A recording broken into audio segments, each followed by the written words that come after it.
Здравейте, приятели! Днес ще ядем китайски туйка. Китайска супа. Не е китайска. Ами, тук пише на китайско. Има такива кенчета. Аз имам такова и такова на прескова и майка ми взе такива цял стек. 3 са вътре само.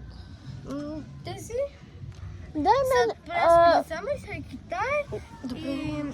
Те си направи... Не са от Китай, казват. Но само аз.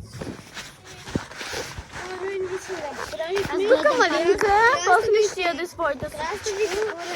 Видяхме в TikTok и сега го направим. Да, стане много вкусно. И сега време Милина, хайде да кажем как яде. Ела да покажем нашите фанелки, вижте, същи са. И аз съм такива, но Да, и тя е съща. Папи, нашите. Добре, Милина, сега са хора. Опа, нали ще показваш?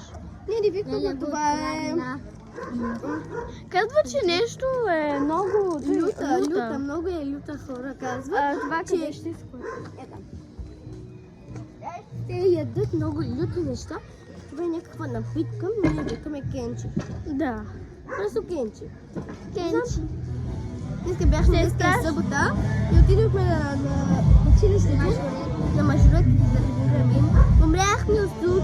Хора, нашата приятелка Анка изкъса блузка, дойде в училище с една жилетка.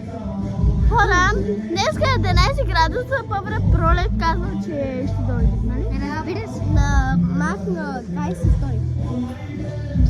На мен стана горещо люли, да ви кажа. Хора, ние сме на втория етаж, на стълбите. Какво ще кажа? Тук сме удовлетворили. Ето ви, хора да не след казвате. Втория етаж, тук сме на плочата. Какво да кажа? Добре, айде да пробваме. Ти май пробва, бе. Ами, да. Кажи честно. Добре, хора, това е порталода. Мисля, кажи. Не знам дали е Малина казва, че не е. Мисля, Малина. Първо да отваряме кенчето. Имаме мандаринки и някакви бомбони.